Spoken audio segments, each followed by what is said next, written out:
História do Cuphead. Lore do Cuphead.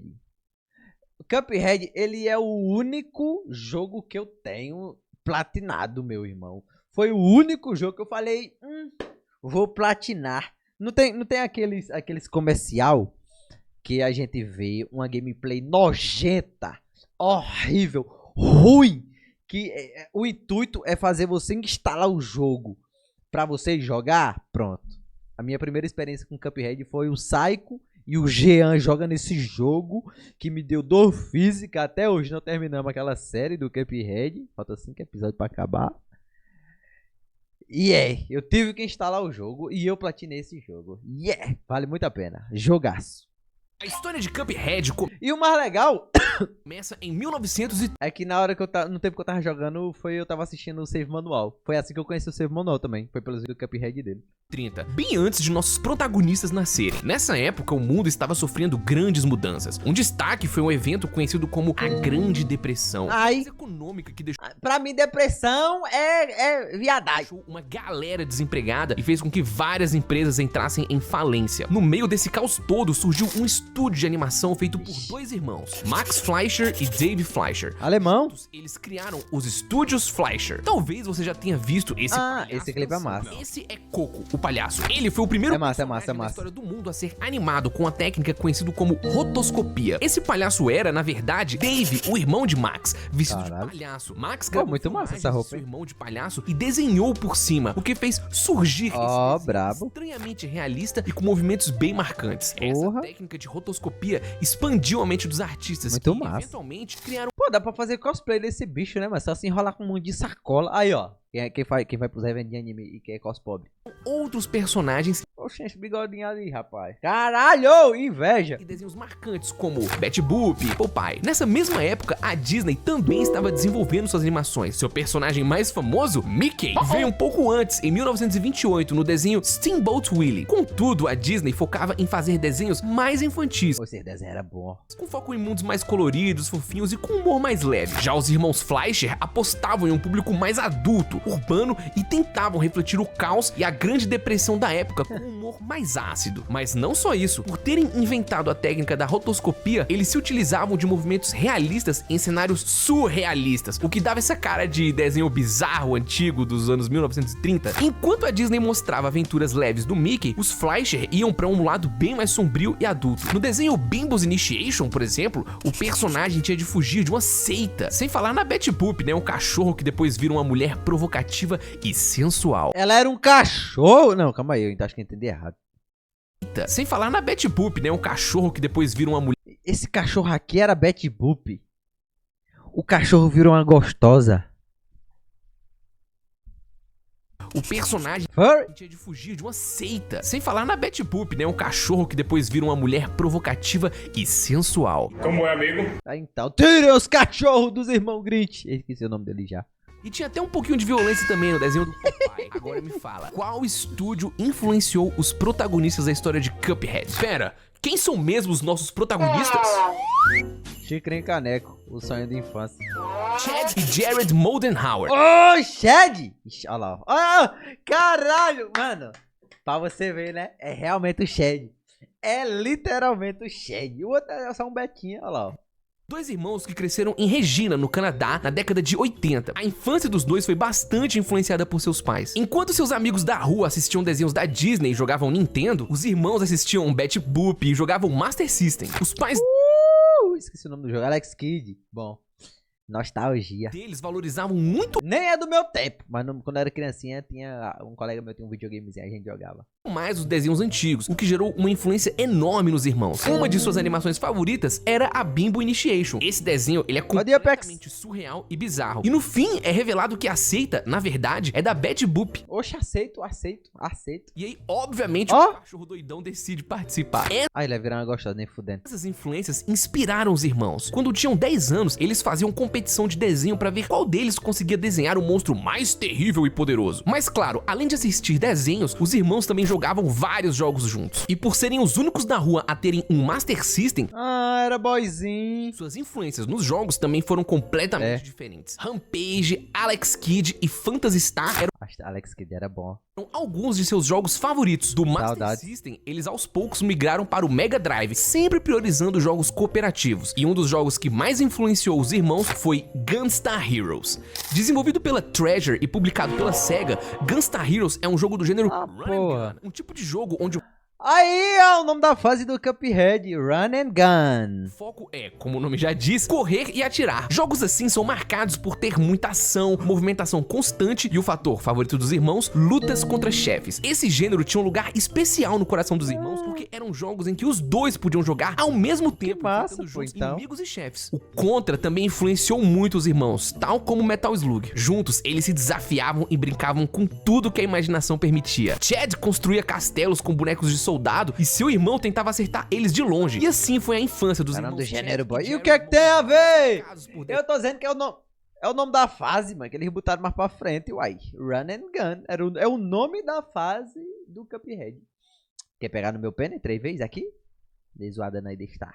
os esquisitos, brincadeiras que inventavam e jogos de ação. Os irmãos fizeram uma promessa de que juntos eles fariam seu próprio jogo de videogame. Foi então que por volta dos anos 2000 que os irmãos decidiram tentar pela primeira vez fazer um jogo. Omega Response era o nome, um jogo run and gun inspirado em Contra. Outra ideia foi um jogo feito de giz chamado Ninja Stars, que tinham dois protagonistas, então ele já tem... e outro azul. Conceito recorrente desse tipo de jogo e que apareceria de novo no futuro. É, né? Nenhuma dessas tentativas deram muito certo, afinal, a tecnologia da época exigia muito e eles não tinham muito conhecimento. Inclusive, eles chegaram a tentar programar no hardware conhecido como NET Yaroze, uma edição especial do PlayStation Caralho, um pedacinho preto.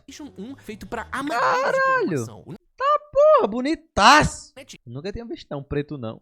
Yaroze era um kit de desenvolvimento com várias ferramentas para auxiliar programadores Ele acabou de dizer, mano. a fazerem seus jogos. É de programação. Dá até pra eu forçar e dizer que foi aqui que surgiu um dos primeiros grandes incentivos para desenvolvedores indies de consoles. Não dava pra vender os jogos desenvolvidos nesse kit, mas ele ajudou a plantar uma das primeiras sementes da cultura de jogos independentes na cena de consoles, anos e anos antes de existir Steam, Xbox Live Arcade ou até mesmo o itch.io. Sem conseguir ganhar lucro e sem conhecimento real em como fazer jogos, a vida foi passando e os irmãos Chad e Jared Moldenhauer deixaram um pouco o sonho de fazer um jogo de lado. E pra completar, a vida adulta começava a bater na porta, e então eles acabaram se separando. Chad se mudou de Regina pra Oakville, Ontário, no Canadá Otário! também, só que Não sobra nada pro... Ah, não, esse é o Chad. lá do outro lado, e passou a trabalhar como web designer. Durante esse período, ele acabou fundando sua própria agência de publicidade. Já o Jared, ele permaneceu em Regina, Virou predeiro. sua cidade natal, trabalhando como O cara tava trabalhando de servente, mano. E depois ferrou o Cuphead. Quando é que vai ser o Cuphead 2, hein? Porra, seria legal, hein? operário na empresa de construção civil do seu pai. E olha, apesar de estarem em pontas diferentes do país, eles se falavam praticamente todos os dias por telefone. O sonho dos irmãos de criar um jogo próprio parecia ter virado só uma daquelas conversas de Vai dar bom, pô. guardadas junto com as fitas VHS de desenhos antigos. Rapaz, que eu dei jogos indies. Hoje em dia, falar de jogos indies é até comum, mas lá nos anos 90, o bagulho era bem diferente. O mais próximo que existia de uma cena independente era um negócio chamado shareware. Jogos de PC onde você recebia uma versão de demonstração grátis e, se curtisse, podia comprar o jogo completo. Foi assim que clássicos como Doom e Wolfenstein 3 É verdade, né, mano? Como é que era essas porra? Vamos criar um jogo, Léo? Não vou criar porra nenhuma. desses se espalharam, mas até pra essa época era difícil. Sabia que eu já tentei? Eu tinha criado uma campanha de RPG e eu tava tentando pegar essa campanha de RPG e fazer num... Esqueci o nome agora do bicho lá que você faz jogo 2D. Afinal, não era todo mundo que programava e a chance de fazer algo pra videogames era ainda menor. Ó, os Aí eu fiquei com preguiça. irmãos até tentaram alguma coisa Hoje eu sempre animo pra fazer as coisas, tá ligado? Eu começo a fazer e fica nisso aí. com o NET Yaroze, mas nada que tenha É o Game Make. realmente ido pra frente. Então, em 2005, a Microsoft lança seu novo console, o Xbox 360. E com o novo videogame, a Microsoft fez um relançamento de um dos seus serviços, o Xbox Live Arcade. Você conectava seu videogame na internet e poderia baixar demos de alguns jogos Legal. para jogos menores. Contudo, lá pra 2008, a Xbox tinha um evento chamado de O Verão do Arcade na Xbox Live. Durante esse período, eles promoviam alguns jogos menores e, pela primeira vez, jogos indies. Logo na primeira edição do evento, eles promoveram Geometry Wars, Bionic Command e o que viria a ser um dos indies o Castle Crash. famosos da época, Castle Crashers e Braid. O Braid eu nunca joguei, não. Cara, Braid recebeu uma atenção absurda do público, afinal, foi um jogo desenvolvido por duas pessoas. O Jonathan Blowjob e Daniel Hellman. Com Ai, Maria, como é que a mãe botou o nome do filho de Hellman? o sucesso do programa É o criador da maionese Hellmans. Brabo. de incentivo do Xbox e de jogos indies como Braid, outros desenvolvedores começaram a surgir, e foi essa época que ficou conhecido como Explosão dos Vi jogos completo. indies. Logo depois de Braid, a Xbox Live Arcade recebeu jogos como Fez, Limbo e ó, antes de continuar, uma licença poética aqui porque eu sou fã, tá? Meu queridíssimo e incrível Super Meat Boy. Meat Boy, que foi desenvolvido por duas pessoas. Tá porra. Edmund Macmillan e Tommy Reference. Com o sucesso de vários jogos independentes rolando, dois canadenses, o James e a Lizane, Semana passada. decidiram se juntar para documentar o desenvolvimento de 3 novos jogos indies. E assim nasceu o filme Indie Game The Movie, que tem disponível na Steam pra Poxa, eu pensei que era eu aqui. você assistir. Esse documentário é Na hora que fez blip, eu falei, caralho, me enviaram um hentai, certeza. sensacional, porque ele captura os altos e baixos de desenvolvedores correndo atrás de seu sonho de lançar um jogo de forma independente. O documentário mostra o trajeto do desenvolvimento de Super Meat Boy, Fez e Braid. Eu particularmente gosto muito desse documentário porque dá pra ver o lado mais humano e sensível desses desenvolvedores. E eu gosto ainda mais porque o Edmund Macmillan, desenvolvedor de The Binding of Isaac, é o mesmo cara que criou o Super Meat Boy. Então ver como foi a loucura dele pra desenvolver esse jogo foi incrível. O filme foi muito bem recebido e deixou claro a dificuldade de desenvolver um jogo de forma independente. E do outro lado da tela, a vida de duas pessoas foi completamente mudada por causa desse filme. Chad e Jared Moldenhauer. Numa entrevista, Chad disse que foi por causa desse filme, por causa da história de Super Meat Boy, que ele e o irmão decidiram começar um jogo. E assim, os irmãos, inspirados por essas histórias, decidiram criar seu Que diabo de foto é essa? Vamos beijar na boca. próprio estúdio, o estúdio MDHR, que claro, leva o sobrenome deles, Moldenhauer, como marca.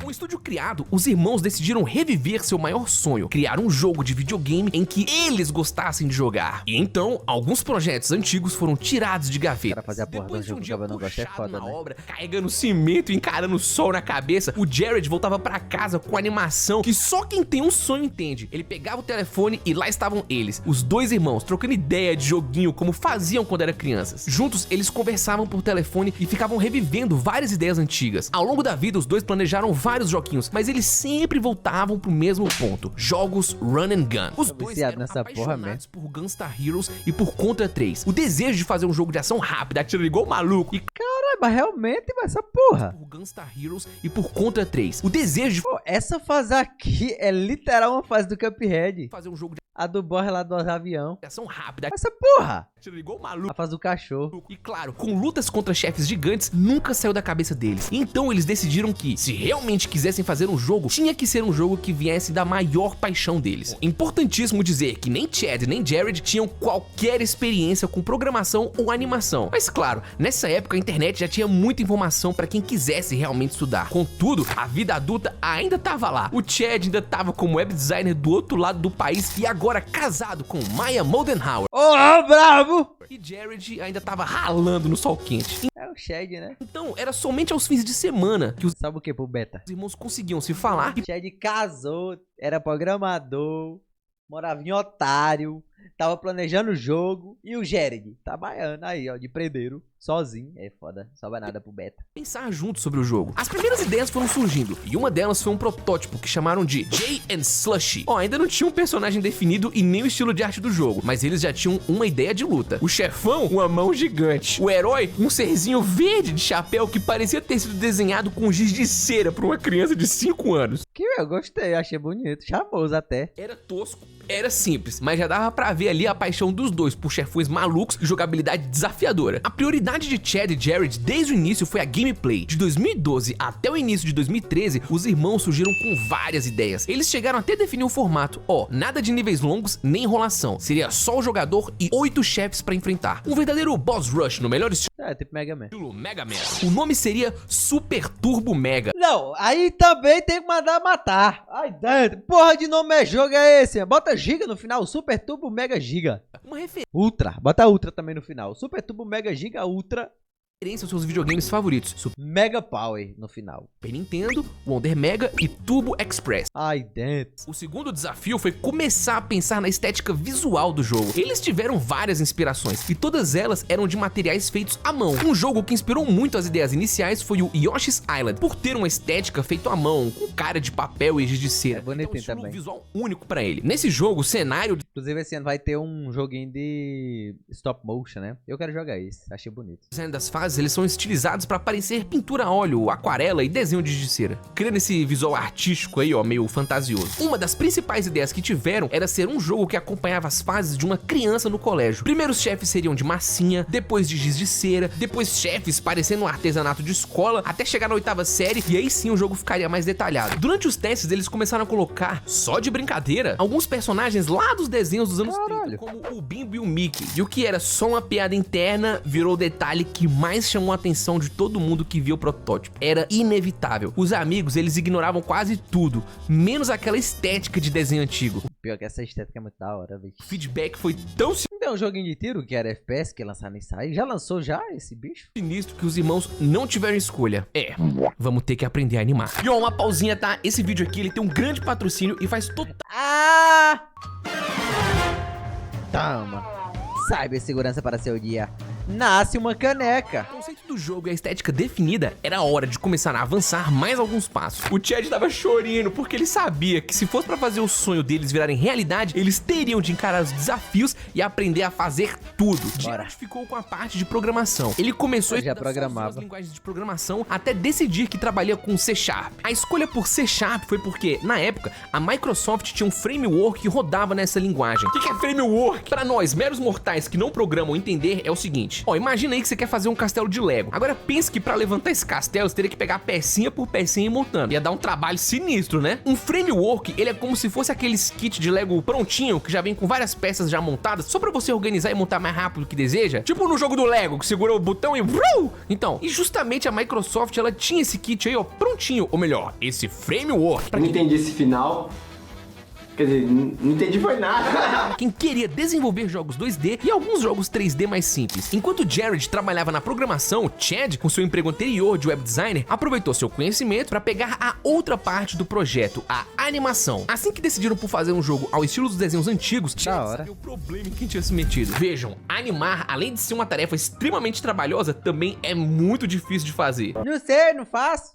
Ah, não. Sério? Então Chad comprou um livro que é conhecido como... Eita porra, peito grande da desgrama. A Bíblia dos animadores, o Animators Survival Kit, e ele começou seus estudos. O estilo que escolheram foi basicamente o estilo que iniciou o que conhecemos hoje como desenho animado. O que chamava muita atenção dos irmãos eram as imperfeições dos desenhos, era perceber como as linhas mudavam. Às vezes eram mais grossas, às vezes mais finas, nada nesses desenhos parecia ter muita consistência, só que o muito bem animado. principal tava ali, originalidade e a criatividade. Entretanto, as animações evoluíram e algumas etapas foram facilitadas. Eu vou falar disso mais pra frente, tá? A história é da animação? A história da animação, estamos aprendendo? Enquanto isso, Jared trabalhava para traduzir os rascunhos do irmão em níveis jogáveis. Nessa imagem aqui podemos ver que a ideia de enfrentar um chefe e fazer um desenho colorido e desenhado à mão sempre esteve ali. Mas bem, como que eles iam fazer um jogo sem nem ao menos pensar no protagonista? Era um vermelho e um azul, né? Que era o ninjinha lá do começo. Chad, numa entrevista, diz: eu não lembro o número exato, mas provavelmente foram quase 300 ideias. No começo, pensamos em criar um personagem de desenho normal, no estilo do Mickey Mouse. É porque realmente é uma ideia bem diferente, né? Você, uma xícara e um caneco. Bimbo, Oswald ou até mesmo o Félix. Mas no fim das contas, a estética dos anos 1930 de colocar rostos em objetos foi o que realmente me conquistou. Porque fazia sentido ser uns ratinhos, seria legal também. Quando eu tive a ideia de um copo com canudo saindo da cabeça, pensei, é isso! Um personagem como esse permitiria uma movimentação super versátil e visualmente ele chamava muita atenção. O Shigeru Miyamoto, o criador do Mario, disse uma vez que é divertido imaginar os personagens de um jogo como atores num palco. Então pensamos, se os personagens tiverem movimentos estranhos como os dos desenhos antigos e o protagonista for um garoto com a cabeça de copo, isso abriria um leque enorme de expressões e o tornaria um protagonista perfeito pro nosso jogo. Muito interessante, bicho. E foi através desse pensamento que surgiu o personagem Cuphead. Mas, claro, só depois do Chad testar vários conceitos. Ele e Jared ficavam horas assistindo vários desenhos antigos pra pegar referências. A inspiração principal do design do Cuphead veio do desenho bizarro Mickey do Mal Ataca o Japão. 36. Esse é o nome, lá de 1936. Durante o ataque do Mickey, um personagem com canudo na cabeça, do nada se transforma num tanque de guerra. E aí veio a ideia. Os irmãos queriam fugir o máximo que podiam do conceito de animais. Afinal, esse era o estilo mais usado para desenho antigo. Então transformar um objeto em um personagem foi o ponto central. E claro, né, eles também queriam manter o visual de luvas e botas presente nos personagens antigos. Já a personalidade do Cuphead veio à medida que eles foram refinando o conceito. Eles diziam, Cuphead tem uma autoconfiança e uma sede de aventura tão grande que às vezes ele pode parecer meio malandro ou se meter em encrencas. Parece mesmo. Mas no fundo, a gente sempre enxergou ele como um personagem de bom coração, que quer fazer o certo, só que com a tendência de pular de cabeça nas coisas antes de pensar nas consequências. Eu não vi isso, não. Eu não acredito que é assim, não. Sabe o que eu faço quando não tenho certeza? Eu chuto o balde! E um detalhe curioso é que o nome dele foi escolhido desde o início, Cuphead, um nome simples e fácil de lembrar e que tem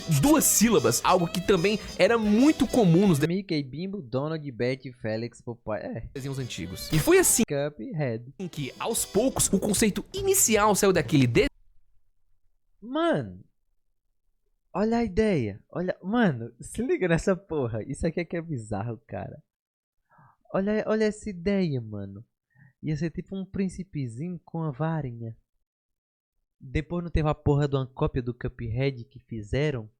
É literalmente a porra desse boneco aqui, mano.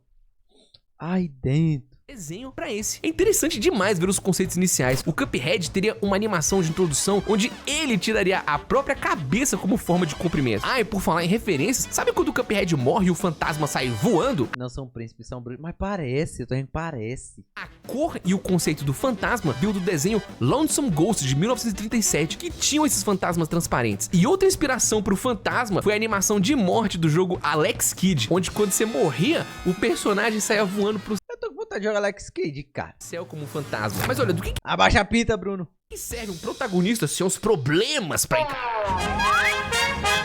Up Le Grande. Um dos primeiros chefes a ser desenhado foi o Guppy Le Grande, a bolota azul. Esse foi um dos chefes que mais passou por mudanças no design, mas acabou que a primeira versão dele é também a versão que foi pro jogo final. E o curioso é saber que foi o próprio Chad que animou boa parte dos golpes da bola azul. A ideia desse chefe veio de dois lugares. Pro rosto, ele fez uma alusão ao desenho Terra dos Balões, de 1935. Dá pra reparar bem que a cara da bola azul parece muito com os desenhos aí, ó, desses balões. Parece. Além deles, Chad gostava demais do jogo Dragon Quest. Meu amigo! Então ele sentiu que o primeiro inimigo de uma grande aventura teria de ser uma bola? referência aos slimes azuis do jogo. Por isso que a bola azul, ela tem essa pontinha aqui na cabeça. Outra slime. homenagem que veio já na etapa avançada do desenvolvimento foi do jogo A Boy and His Blob de Nintendinho, onde tinha um garoto que jogava uma jujuba pro seu blob e ele se transformava em alguma coisa pra ajudá-lo. No caso da bolota azul, ela mesmo se joga uma jujuba e fica gigante. Caralho, cheio das referências. O fundo do nível desse chefe também foi desenhado por Chad. Na primeiríssima versão dá pra ver que ele manteve o estilo artístico, mas na época dos desenhos antigos, os fundos eram pintados com aquarela, e essa foi a técnica que Chad estudou pra chegar na primeira versão do fundo. Uma curiosidade legal é que nos trailers iniciais, esse aqui, ó, que seria o fundo do nível Que da bola bonito. azul, com um castelo lá no Tá, porra. a ideia era de que grandes aventuras sempre começavam próximas a um castelo, uma outra alusão a Dragon Quest. Agora, com um protagonista e um inimigo pra enfrentar, veio o design do jogo. Desde o início, os irmãos queriam um jogo mais baseado em reação do que apenas memorização. Jogos como o Contra 3 e o Contra Hard Corps usavam algumas fórmulas onde os ataques... pé. Eles perceberam que isso fazia com que o jogador apenas decorasse o padrão de movimento, que tirava um pouco a surpresa e o fator de rejogabilidade. Já outro bom exemplo que eles tinham era o de Mega Man. Esse Mega Man é muito feio. onde o chefão tinha diferentes padrões de acordo com a sua distância do chefe. Só que claro, né, ainda assim dava pra tirar vantagem dependendo de como você se portava na luta. Eles queriam uma mistura boa de fator aleatório com reações. Um dos jogos que o Jared comenta que era muito difícil por ter um padrão aleatório altíssimo é o Holy Diver de NES. Holy Diver, música do Dio, brabo. Onde Holy Diver! independente das Gotta get away! E essa música é boa. suas ações, Dio Reference. o azar podia simplesmente acabar com a sua tentativa. Além dos personagens e o design de como seria a luta, eles também já começaram a trabalhar em como o jogador escolheria o chefe que irá enfrentar. Inicialmente, o jogo teria uma tela de escolha, tal como as de Mega Man. Seria bonitinho também. Só que para testar alguns conceitos, eles decidiram fazer um mapa pro jogo. O Cuphead, ele teve vários mapas provisórios. Eles testavam mecânicas e construíam versões para demonstrações em eventos. Os testes todos ajudaram eles a transmitir a experiência que queriam. Mano, que estranho. Um mapa bonito e com um visual especial e condizente, como o do Super Mario World, mas que também tivesse uma sensação de liberdade e mistério presente nos jogos de RPG japonês. Cada vez mais os irmãos ficavam felizes e animados com o que estavam construindo. A violência brincalhona era um tema central nos desenhos, e isso acabou encaixando direitinho com a proposta de um jogo de ação como Cuphead. Eles decidiram se manter fiéis à produção, logo, todos os personagens que viriam a ser feitos foram desenhados e finalizados na mão, enquanto os cenários foram pintados em aquarela, ou até as poeiras que aparecem, esses ruídos foda, de os caras desenham muito bem. aí, ó, foram feitos a partir de scans de filmes antigos e não criados de forma digital. Com o escopo inicial completo, o jogo tava tomando forma. Um fato da hora e pouco conhecido é que uma das primeiras aparições de Cuphead foi, na verdade, como um personagem convidado de outro jogo indie chamado Cook Serve Delicious, lançado em 2012. Ele aparece disponível como um dos personagens pra escolher. Na real que esse jogo ele fez uma colaboração com vários Mano, muito jogo. Shovel Knight, Gang Beats, Speedrunner, Hotline Miami. Meu Deus. indies que estavam surgindo na época. Caralho, foda. Com tudo isso acontecendo, os irmãos mal conseguiam acreditar no quanto o projeto tinha avançado. O que antes era só uma ideia maluca rabiscada no papel, agora estava começando a ganhar vida com cada linha de código, cada frame de animação e cada teste no mapa. E então, com o protótipo praticamente pronto, chegou a hora de mostrar ao mundo o que Chad e Jared vinham trabalhando em seu tempo livre desde quando decidiram pôr o pé na frente. E foi em 25 de outubro de 2013 que tudo mudou. Primeiro trailer. O que você vai ver agora foi a primeiríssima vez que Cuphead apareceu pro mundo. Logo de cara dá pra perceber que Run and Gun and Fight and Game é um híbrido. eles queriam aquele visual Ó, desenhado à mão e pintado nos estilos de 1930. Tama. antigo de propósito, linhas pretas mais grossas e um leve desfoque de cor, pra dar a impressão que você estava jogando uma TV velha. E a primeira mensagem que aparece no trailer já deixava claro o trunfo deles: desenhado e finalizado à mão no estilo dos anos 1930. Os irmãos sabiam que esse era o grande diferencial. A primeira cena mostrava um trecho de tutorial que nunca chegou no jogo final. E olha Chegou não, até uma tela branca, tutorial. só, existe até uma teoria de que o jogo talvez fosse ser lançado pro Xbox 360. E por quê? Controle Xbox. Porque nesse tutorial aqui, ó, o controle que aparece é justamente do 360. E logo depois já temos a primeira luta. Naquela época, a vida do O desenho do Cuphead é bom. Cara, eu vi a primeira temporada quando lançou. Eu não gostei tanto não, bicho. chefe era representada por um número que ia caindo a cada Eu não gostei tanto não. acerto. A barra de especial e o que fica na tela também era diferente. E até o nome das armas ficava exposto na tela. O título da luta: Lute ou Fuja. Uma escolha de palavras que acabou sendo trocada nas versões seguintes. Não dá pra fugir. Depois da luta, o trailer mostra pela primeira vez um mapa do jogo. E olha que curioso, ali tá a fase de tutorial, ó, marcada no mapa. A ideia era fazer um mapa bonito, mas com a movimentação livre. Os chefes teriam suas versões menores ali no mapa. E até a fotinha deles. Mais um conceito que acabou ficando de lado depois. Quando o trailer volta pra mostrar mais da luta, dá Oi, pra reparar mudou. em algumas coisas que chamam a atenção. Tá diferente. A versão inicial da luta contra a bola azul, que acabou não indo pro final do jogo. Olha. Um tipo de tiro chamado wide shot, que também foi cortado antes do lançamento. E o fundo do nível, que veio direto daquele primeiro rascunho que o Chad É tinha mesmo. feito lá atrás. E o mais impressionante, tudo que você vê animado aí foi feito pelo Chad, sem ter qualquer formação prévia em animação tradicional. Ave Maria. Personagens, cenários, tudo feito à mão. Ah, e outro detalhe curioso, nessa versão o Cuphead não tinha uma animação própria pra Ele não atira, não. quando ele mudava de direção. O desenho dele simplesmente trocava. Só depois. Ah, tá. Ele com o é polimento muito do rápido, jogo, né? isso mudou. E no final do trailer, o anúncio. Lançamento Só parece uma bola de spawna. em 2014. Esse teaser de apenas 40 segundos mudou o rumo do estúdio MDHR. Os irmãos abriram um canal no YouTube e simplesmente postaram o vídeo lá. Sem grande divulgação, sem publicadora, só o vídeo. Nos primeiros dias, pouca coisa aconteceu. Só que logo, o trailer começou a ser compartilhado pela internet. Chad e Jared ficaram de queixo caído com a recepção. Na real, o trailer mal tinha gameplay, mas o público ficou maluco com o visual. Era o que eles mais esperavam, né? Sabiam que 90% do impacto tinha vindo dali. Muito bem animado, pô. O sentimento deles era de que nenhum outro jogo tinha sido 100% desenhado à mão daquele jeito. O máximo que eles conseguem dizer que Oh, esse Mickey é bom, ó. chegou perto foi o Mickey Mania. Só que Eu lembro que eu nunca zerei esse Mickey aí. Eu tinha um Super Nintendo que tinha futebol, Super Mario e Mickey Mania.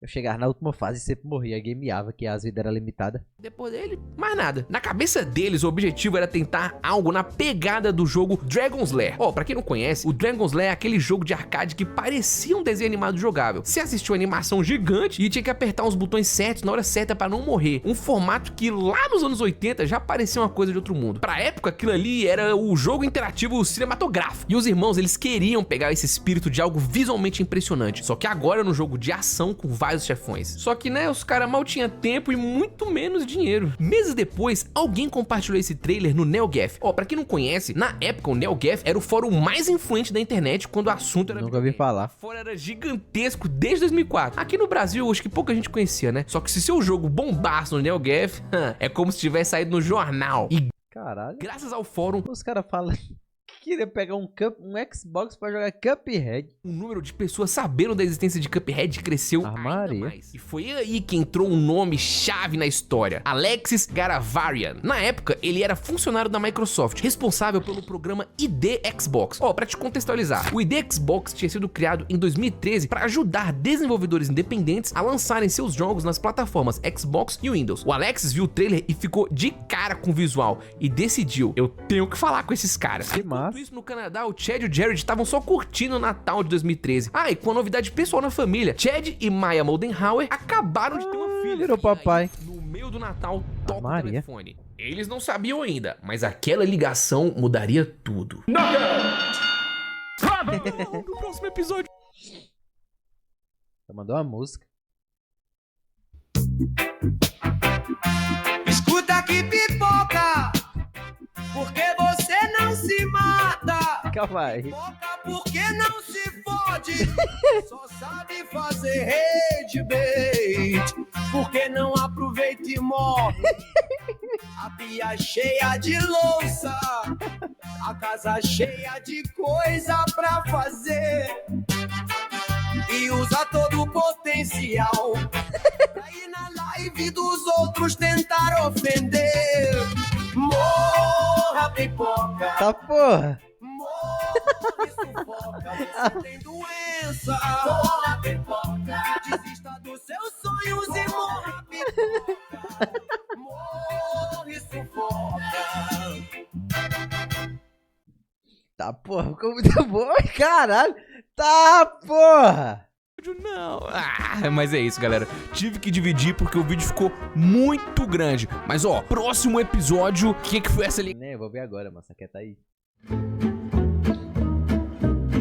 Microsoft entra em cena. Uma parceria com a Microsoft. Um segundo de interrupção no seu vídeo pra falar que tem uma coisa absurda no final dele. Se você quiser ver, depois tá lá. Foi fechada. Eles foram convidados para fazer parte da ID Xbox, o programa para desenvolvedores independentes do Xbox. No fim de 2013, o estúdio MDHR entrou Vale no Instagram, para o calma. programa. Com isso, eles passaram a ter acesso a kits de desenvolvimento para o Xbox One, suporte técnico para otimização do jogo e, principalmente, uma oportunidade de visibilidade e marketing. Léo. Importante lembrar que, nessa época, tanto Chad quanto Jared ainda estavam em seus empregos comuns. O custo de produção do jogo sempre foi Tem que muito pagar, né? controlado. E o tempo para trabalhar em Cuphead quase não existia. Jared dividia seus fins de semana entre o projeto e o trabalho na obra, enquanto Chad, também nos finais de semana, tentava equilibrar Cuphead com a atenção à esposa e à filha. É, tem isso, o cara trabalhava ainda, né? Essa parceria com a Microsoft era tudo o que eles precisavam, mas claro, nem tudo é de graça. O preço? A exclusividade do jogo para o Xbox. Cê é louco, não compensa.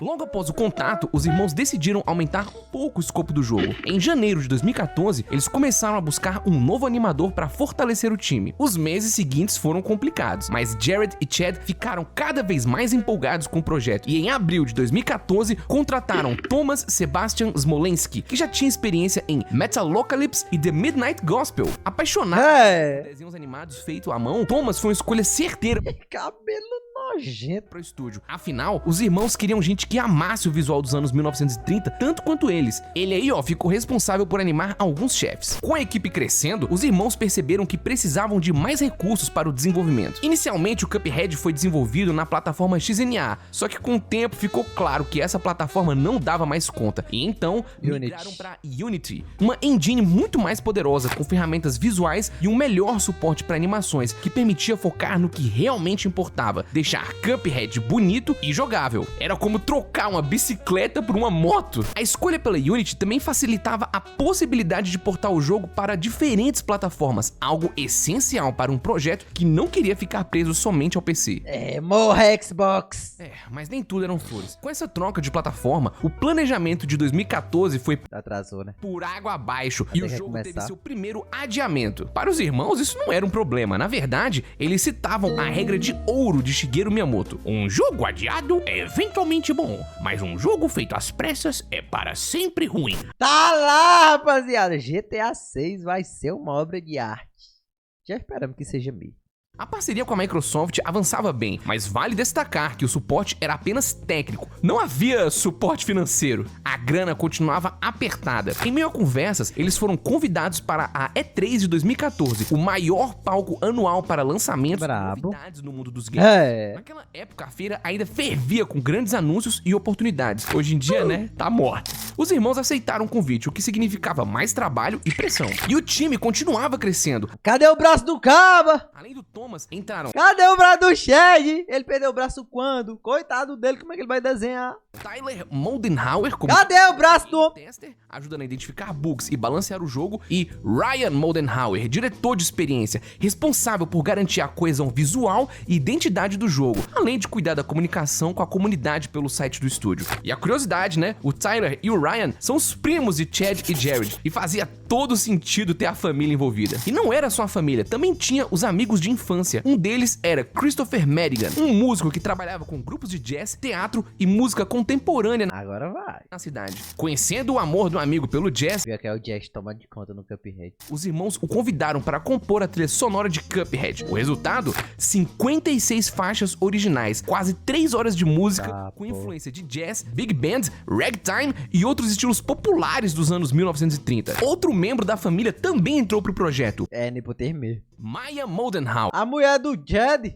Desde criança, ela era apaixonada por arte e desenhos. Tentou medicina, só que ela não aguentava ver nem agulha nem sangue. Aí é Então migrou para a área de trabalho na Como é que tentou medicina ainda? área de TI de um banco, comandando uma equipe gigante que fazia aplicações web. Aos 20 e poucos anos, a Maya tinha tudo o que queria: salário estável, benefícios, só que ela Não odiava era o feliz. trabalho. Certa vez, ela contou que voltava do trabalho ouvindo os passos dos colegas marchando no mesmo ritmo, sem sorrisos, sem cor, e foi aí que ela decidiu mudar. Já como companheira de Chad com a filha pequena no final de 2013, a Maya dedicava seu tempo livre para ajudar na produção do jogo. Ela entrou como arte finalista, responsável por passar a limpo com tinta nanquim os desenhos feitos a lápis pelos animadores, um processo aí chamado inking, um padrão essencial na produção dos anos 30. A Maya equilibrava a rotina cuidando da filha e trabalhando na arte. Ela mesma contou que às vezes ninava a filha enquanto finalizava os desenhos. Em um mês, olha isso aí, ela gastava uma montanha de papel e caneta. A família inteira estava 100% dedicada a Cuphead.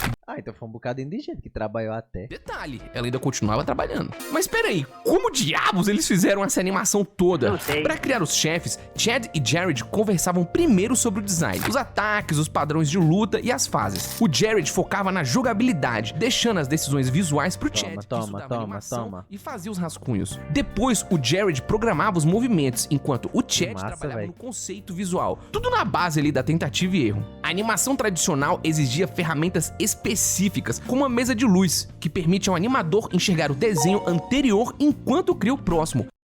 essencial para manter a fluidez. O Chad, que estava sempre economizando, ele fez sua própria mesa de luz improvisada, que, embora não fosse profissional, ajudou no começo. O papel para animação ele tem que ser próprio. Nesse caso, ele tem uns furinhos especiais para encaixar numa régua de registro, garantindo que os desenhos fiquem sempre alinhados. E aí eles utilizavam lápis coloridos, né, azul ou vermelho para os esboços e grafite escuro para o traço final. Os desenhos principais, chamados de keyframes, eles definem o início, o meio e o fim de animação. E entre eles vinham os quadros intermediários. O pior é que tem quadro pra caralho, né, mano? Pra ficar aquela animação bem fluida.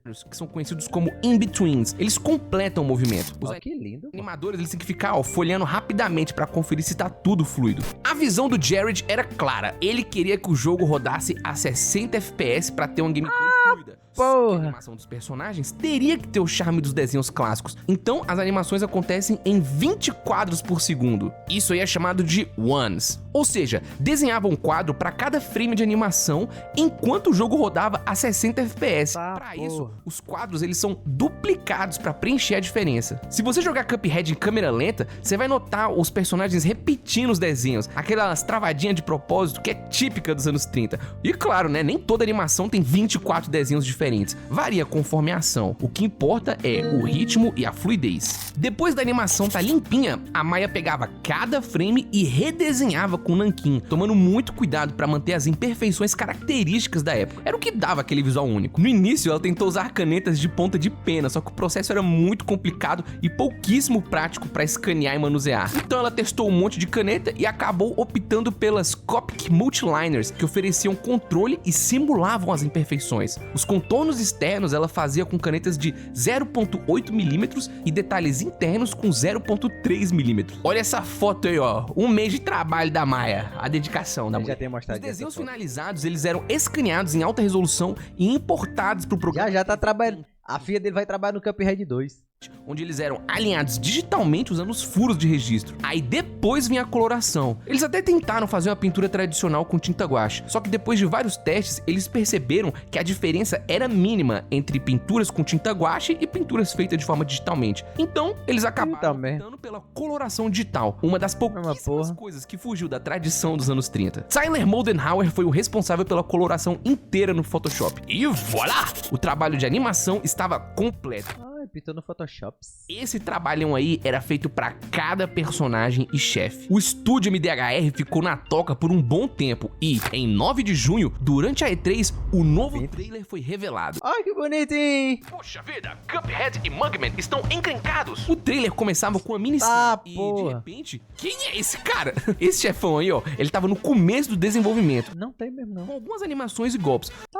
Que massa. Só que depois ele foi descartado. O Jared explicou. Quando chegou o dia de expandir o jogo, o morcego já não se encaixava mais no universo que tínhamos. Ao invés de forçar, abandonamos. Cara, por que não botar na DLC? Esse chefe aí apareceria um pouco antes do fim do jogo. E naquela época... É, né? O diabozão. É o filho do diabo. Mas nem tiraram. Eles também tiveram a ideia de ter um filtro de TV antiga que poderia ser ativado e desativado. Só que essa ideia também foi descartada. Logo após esse chefe, apareceu a bolota azul. Só que mudaram a fase, né? Dessa vez com fundo novo e um golpe inédito. E por fim, a querida Flor do Demônio, Cagney Carnation, faz sua primeira aparição com a primeira versão da sua fase. Bem mais clarinha e ao ar livre. Esse primeiro fundo foi pensado por Chad. Era uma mini referência ao desenho dos 3 porquinhos. Ele diz que queria um fundo mais claro para fazer contraste com a luta maluca da flor. Além disso, a ideia de ser uma flor veio de 2 lugares. Os esporos já ficam caindo já infinitos. O desenho Flowers and Trees inspirou a vontade de ter o inimigo planta no jogo. E o primeiro chefão do jogo Aztec Adventure foi a inspiração base para a escolha de ser uma flor tenebrosa. Inclusive, a flor foi um dos personagens que o Chad animou também. Sabe a dancinha da flor? Essa foi uma homenagem clara ao desenho Swing e o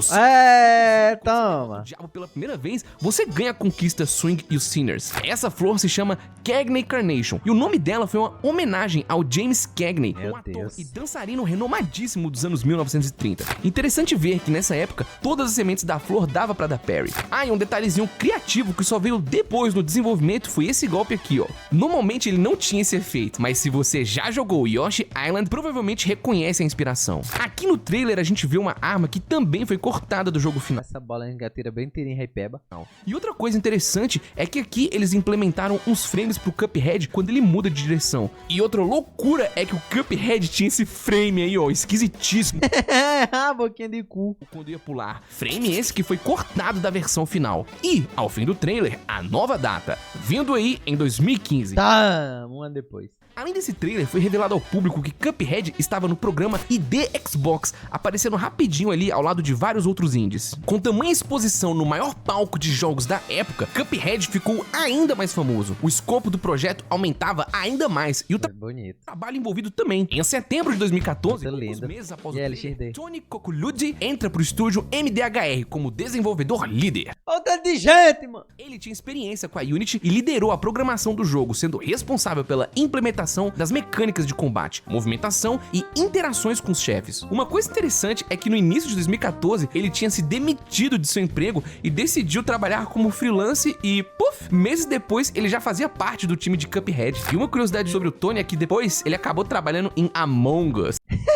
Outro nome que chegou pra ficar no time foi Jake Clark. Ele entrou como um dos responsáveis pela animação de alguns chefes do jogo. Como ele tinha formação em animação tradicional, seu papel em Cuphead foi fundamental. E assim, 2014 fechou com um time ainda maior e que só cresceria mais, pois logo no início de 2015 eles estavam trabalhando a todo vapor para conseguir cumprir com o novo prazo e, ao mesmo tempo, ficavam procurando mais Vadia de pessoas novo, né? apaixonadas por animação para entrar no time. Vasculhando a internet, a equipe do estúdio encontrou o blog de uma estudante de animação e foi amor à primeira vista. Ah. Vai estudar?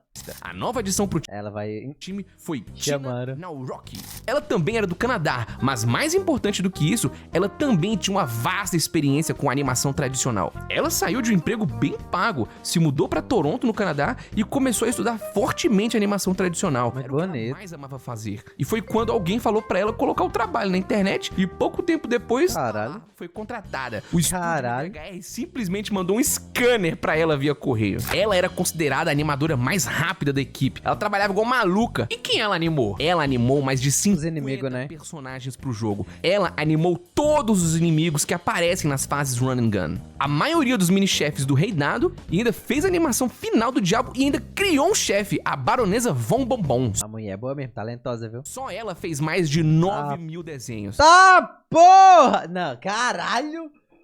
Puta que pariu! Ela comentou que fazia cerca de 200 desenhos por semana, uma loucura. Fala mais um pouco porra! desse time. E ó, uma mini interrupção. Eu gostaria de dizer que eu entrei em contato com a Tina e ela me Ela respondeu, ó. Ah! Ele foi agradecer ela, mano. Ah, achei fofo. respondeu no Instagram: eu sou um homem muito feliz. Um beijo, Tina, você é absurda. E nessa mesma época de novas contratações, o desenvolvimento andando cada vez mais pra frente, surge o coadjuvante que virou queridinho, o segundo jogador, Mugman. Já zerei esse jogo 2 vezes com o Mugman. Ele Boba de Cuphead. apareceu só depois que a poeira do desenvolvimento já tava começando a baixar. Afinal, todo herói precisa de um parceiro, né? E Mugman chegou aquele jeitinho cauteloso que só o irmão mais novo tem. E novamente os desenhos de 1930 inspiraram a criação de Mugman. Na época, era muito comum personagens Por que tu botou zero entre aspas, irmão? Eu tenho platina desse jogo aqui, seu merda. secundário ser representado com um nariz gigante. E eles já tinham se decidido que Mugman também teria um copo na cabeça. Só que o design e a personalidade ainda não estavam encaixando. É o único jogo que eu tenho platinado nessa desgrama, meu irmão. O que prova o quê? Eu não prova nada pra vocês não, meu irmão. Ai, dentro. Platina. O que é platina agora? E, bicho, é sério, eu não gosto de vocês não, mano. Eu faço live aqui, mas é odiando vocês aqui, bicho, é sério. Aí, Barão, ó. O único jogo que eu tenho platina, Barão. O único jogo que eu tenho platina, o resto é só Hentai with Hitler e pronto. Aí, ó.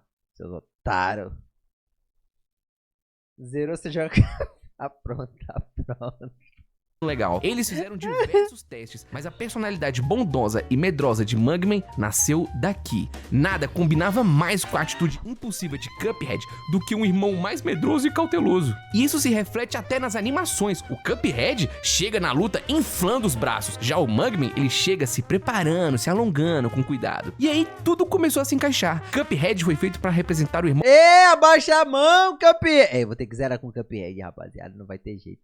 mais velho, destemido, e Mugman se tornou o irmão mais novo, que fica com o segundo controle e é um pouquinho mais tranquilo. E as cores dos personagens foram inspiradas no jogo Contra, um vermelho e um azul. E um detalhe curioso é que a alça das cabeças deles foram inspiradas nas orelhas do Mickey. Tudo tem um motivo. E ó, pra diferenciar, Da o Cuphead inspiração. tem um canudo dobrado e o Mugman tem um narigão e um canudo retinho. Com o time crescendo, a exposição aumentando e o jogo ficando cada vez mais famoso, os irmãos decidiram inscrever o jogo no Festival de Jogos Independentes, uma premiação anual feita para celebrar e incentivar criadores independentes. Naquele ano, Papers, Please foi o vencedor, ao lado de Risk of Rain e The Stanley Parable. Jogaços! Cuphead não venceu em nenhuma categoria do festival, mas somente o fato de ter inscrito o jogo causou uma mudança enorme na vida deles. No Natal de 2014, os irmãos receberam uma ligação e quem era? Representantes da Microsoft. Dessa vez, eles pediram para mostrar de novo o jogo na E3, só que além de um trailer, a Microsoft também queria expor um painel e uma demo jogável que ficasse disponível para o público. E então, no dia 17 de junho de 2015, praticamente um ano depois do trailer anterior, os irmãos Moldenhauer aparecem de novo durante o programa da ID Xbox. Mas dessa vez, além de mostrar um pouco mais do jogo, eles também deram uma breve introdução Gameplay. no palco sobre Cuphead. I'm Chad from Studio MDHR. É isso aí. This is my brother Jerry. A few years ago, when we first sat down to sketch Cuphead, we had no idea that character would eventually be the star of his own Xbox game. At that point, the only thing we were certain of is that we wanted our game to have the look of a 1930s cartoon and the precision of a classic 16-bit platformer. With the help of Microsoft, we have brought our sketch to life. Today, we are excited to give everyone a quick peek into the world of Cuphead. Legal. E então o novo trailer Olha o trailer. começa. Cuphead e Mugman apostaram com o diabo e perderam! Como era? Façam o que eu mando e talvez eu poupe vocês. O trailer veio com novas cenas apresentando a premissa da história do jogo Eu achei ele encher na canequinha dele. e vários chefes foram revelados de uma vez só, mostrando que o jogo tinha avançado bastante no desenvolvimento. A arma de Cuphead, a P-Shooter, finalmente tinha seu visual principal. Os chefes na época piscavam em vermelho quando atingidos. Não tomava E o dano. ataque final da Calamaria ainda nem tinha sido implementado. Boca grande. Rapaz! O trailer já era um absurdo, mas melhor que o trailer era poder jogar o jogo pela primeira vez finalmente. Ó, logo de cara, a introdução era um pouco diferente, com a opção de escolher de 1 a 2 A carinha dele também tá diferente. jogadores já no título do jogo. E esse visual aí, ó, meio esquisito, né, do Pá, porra. Cuphead do Mugman. Até o visual das vidas era diferente, cada coração desse rostinho aqui, ó, Era uma branco. vida. E a barra de super era os dentes Ah, era um rostinho. do rostinho. A demo já era jogável de 2. A animação de morte era um tiquinho diferente e bem mais lenta. O golpe especial também era mais simples nessa versão inicial. Transparente. Durante a demo dá pra ver que a troca de armas também era diferente. E o golpe do dragão ainda tava numa etapa bem O dragão mudando de cor, teve tomando dano. inicial. Uma coisa interessante dessa versão é que se alguém morrer, não dá pra salvar o amigo. E o tutorial também era um pouco diferente. Porra de controle é esse? O Parry, ele ainda não se chamava Parry, se chamava Tapa no Canudo. Nome esse que eu adorei. O Alien é. E o tutorial era basicamente mostrando os controles do jogo. E cara, muito da hora, quando você saía de um lugar pra outro, aparecia essa tela. Um momento, por favor. A casa do Cuphead também era bem diferente. E vejam só, esse é mais um dos chefes que foi cortado da versão final. Esse chefe aí, ele tinha o objetivo de ensinar como funcionava o parry. E o seu único objetivo como jogador era acertar o parry na anteninha dele. Ele ia ficando cada vez mais rápido. Uma pena que ele não veio pro jogo final. Nessa Foda-se. outra luta com a galinha, podemos ver também que ela tinha um golpe bem diferente, com as penas voando reto como mísseis. E o especial do tiro do aviãozinho também era diferente. Ah, porra! Os que eu mostrei são demonstrações que estavam presentes na E3 É, na DLC tem vários. Barra aqui é pra ensinar o que porra é o parry, né? e na PAX Prime de 2015 Porque na DLC tem o mundo lá que é só pra dar parry. Inclusive, muito difícil. e em outros eventos. Nesse da galinha aqui, ó, dá até pra ver que eles implementaram na tela de morte aonde você e seu amigo chegaram no chefe. Outra coisa que foi atualizada foi o desenho do Tamanho Cuphead da no mapa. cabeça. Ele deixou de ser aquele bicho pequenininho e ficou mais parecido com o que a gente tem hoje. Na moral, escuta o efeito que a abelha tinha.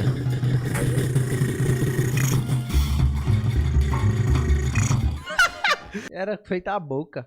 Cara, isso tinha que ter ficado pra versão final. E eu acho que nessa demo aqui eles já tinham começado a implementar o sistema de ajudar o amigo. Afinal, os fantasmas eram todos Agora rosas. estão todos rosas. O trailer, os eventos, a demo jogável, a oportunidade de exposição que a Microsoft forneceu, tudo isso ajudou a impulsionar muito Cuphead. Chad, Jared e Verdade, as fases do fantasma dá pra isso aí mesmo.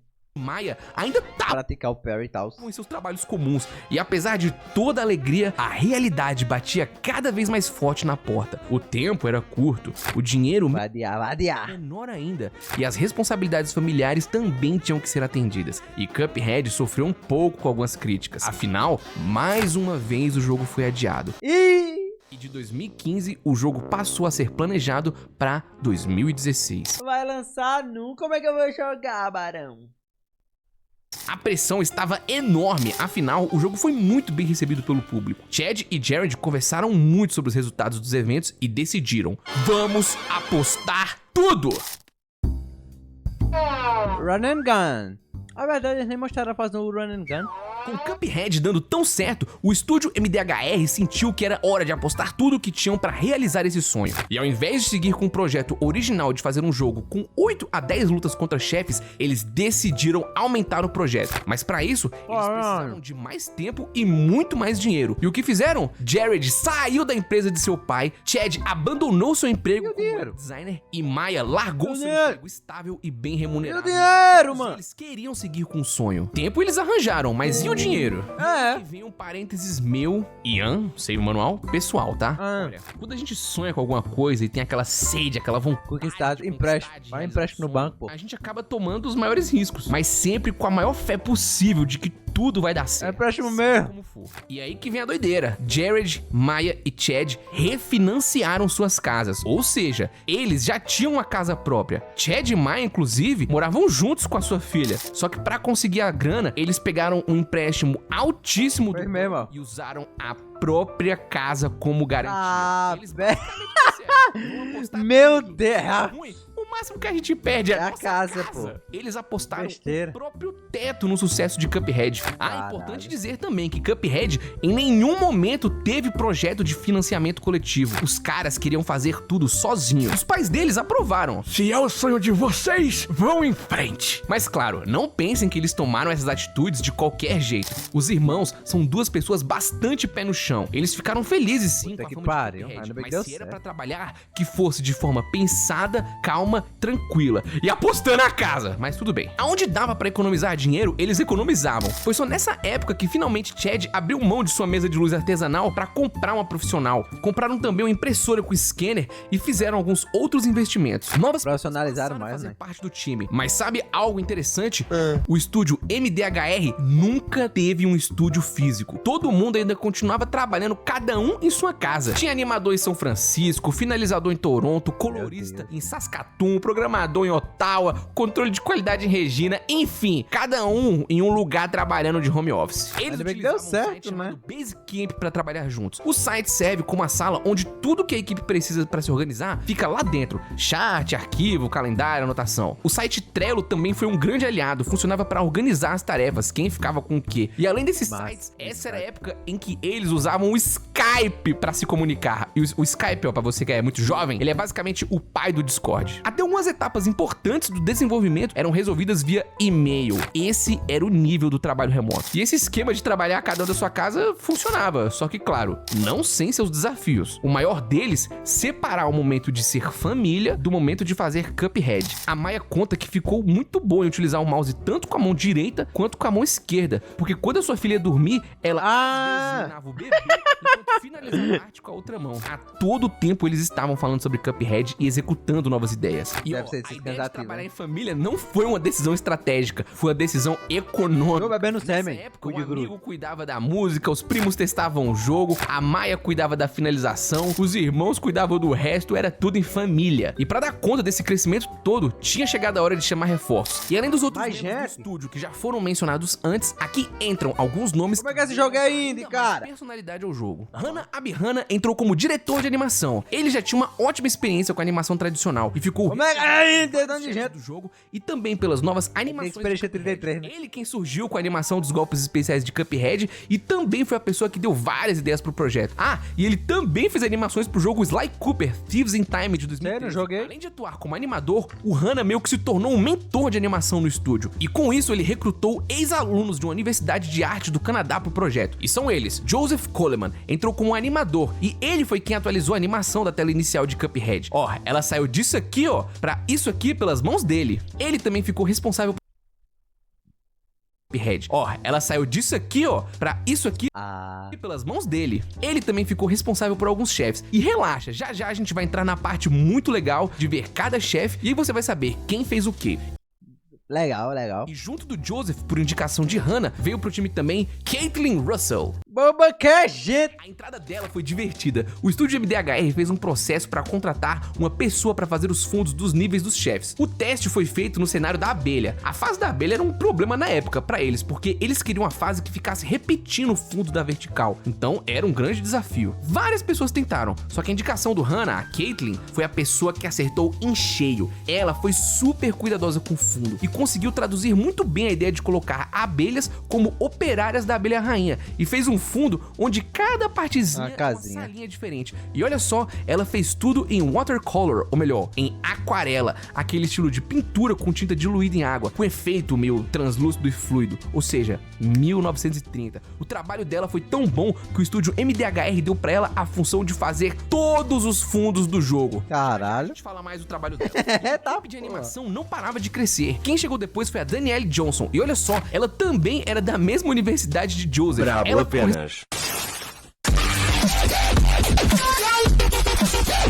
Manga com colher. Caralho, meu irmão. responsável não só Faleça. por alguns chefes do jogo, mas também pelos personagens não jogáveis de Cuphead. Os NPCzinhos que a gente topa no meio do caminho. A função principal de Danielle era fazer os quadros intermediários. O trabalho de animação inteiro de Cuphead ele foi feito de forma conjunta. Alguns animadores cuidavam de um chefe só, e alguns chefes tinham 2 ou até 3 animadores trabalhando neles. E como se já não fosse diverso o bastante, um marceneiro acabou virando parte fundamental da arte do jogo.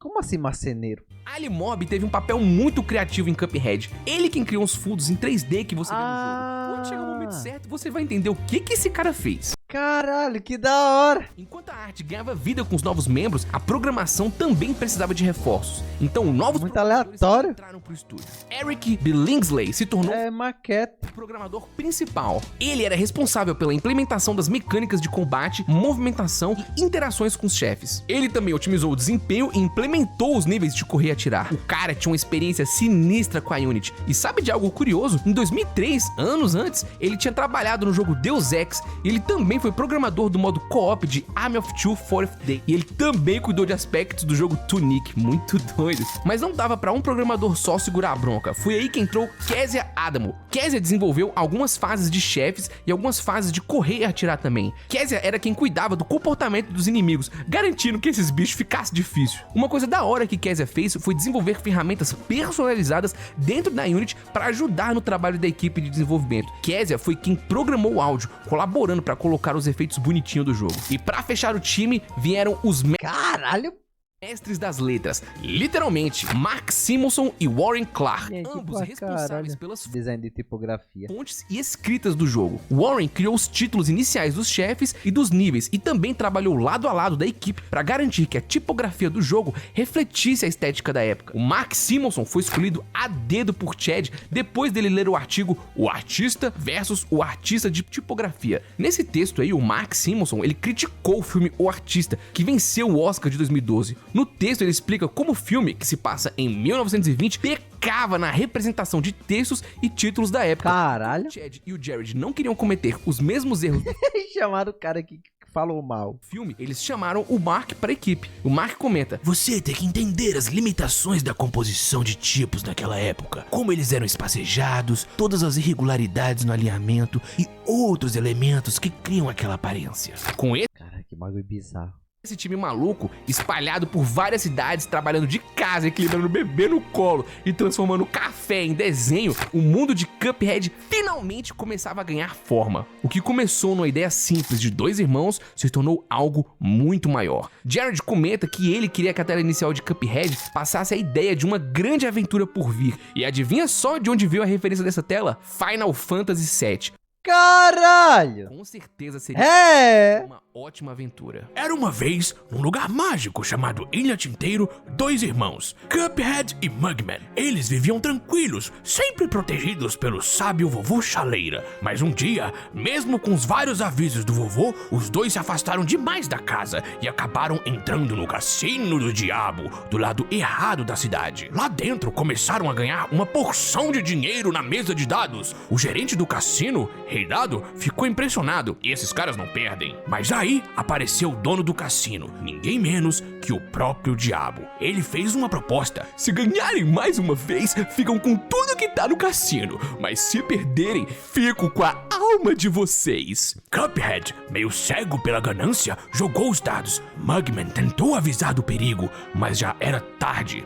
Olhos de cobra! A pior combinação. E então, eles perderam. O diabo riu e exigiu as almas deles. Assustados, os irmãos imploraram por outra chance. O diabo, então, mostrou uma lista com os nomes dos devedores que fugiram dele e propôs: tragam as almas dessas pessoas até a meia-noite de amanhã e eu posso perdoar vocês. Foi assim que Cuphead e Mugman, apavorados, saíram correndo para encontrar o vovô Chaleira e descobrir o que fazer a seguir. Muito aleatório. A história passou por várias versões até eles acharem um tom certo. Uma mistura de personagens carismáticos, mas meio encrenqueiros, jogados numa situação de puro desespero, bem naquele estilo de desenho antigo, com um pezinho no humor sombrio dos estúdios Fleischer. Como o cara dessa bola azul petrava no cassino. Mas tinha um detalhe, Cuphead é um jogo de ação rápida, então nada de ficar enrolando o jogador com cutscenes longas ou diálogos infinitos. O foco era contar a história de forma curta e direta. Apresenta o personagem, explica o problema e pronto, o jogador já tá no controle. E para dar vida ao livro de história, eles mergulharam fundo nas referências dos anos 30. Capas de revistas antigas, cartões de títulos de cinema, livros infantis da época, tudo para pegar aquele enquadramento dramático, as perspectivas exageradas e o charme vintage. O processo foi super artesanal. Joseph Coleman fez os desenhos, a Caitlin Russell pintou com aquarela por cima e depois a Maya Moldenhauer finalizou com nanquim, seguindo o mesmo estilo dos livros infantis de antigamente. Inclusive, ela levou uma das páginas originais para uma entrevista e olha o tamanho, é bem pequeno, né? Muito bonito. Irado. Eles queriam fazer a história começar muito bem desenhado. Como um livro abrindo. Bizarro. Tal como a Disney fazia na época. Ali foi o responsável de criar o livro e filmar. A Disney fazia uns livros bem produzidos. Já eles queriam algo mais artesanal e simples, como os que eram utilizados pelo desenhista Ub Iwerks. Com essa referência em mente, Warren Clark criou o design da capa à mão e depois usou um programa para posicionar a tipografia. Desse arquivo aí, o Ali fez o bagulho de verdade numa impressão absurda. O Ali nunca tinha encadernado o livro, coitado. Ele junto com a Caitlin pesquisaram várias formas de fazer e utilizaram a técnica chamada de Perfect Bind, que ao invés de costurar as páginas, elas eram coladas. Isso inclusive garantia que as páginas cairiam com um ótimo movimento. A cena do livro abrindo e fechando foi gravado no chão da sala de estar do Ali, com a Caitlin segurando o livro fora do departamento. A maioria trabalhava remoto, mas o Ali e a Caitlin se encontravam às vezes para fazer esses trabalhos artesanais. Um trabalho, mano, uau! No próximo episódio vai ser muito legal, porque eu vou falar de várias referências dos chefes e como documentário da bexiga foi criado e coisas iradas, então fica ligado, hein? E eu falei que ia ser dia 7 de julho, mas na real é hoje. Lançamento das camisetas do Save, mano! Do Cuphead, né? É isso aí, olha só que irado. Olha essa estampa, que coisa. Na frente aqui, a logo do canal. Uou, very stylish. Mas é isso, rapaziada. Vamos acabar o documentário aqui. E amanhã, eu vou deixar pra ver amanhã. Amanhã a gente assiste a última finalização dessa parte. Vai sair 2 dias seguidos também no YouTube, pra quem for esperar sair no YouTube. Bom dia!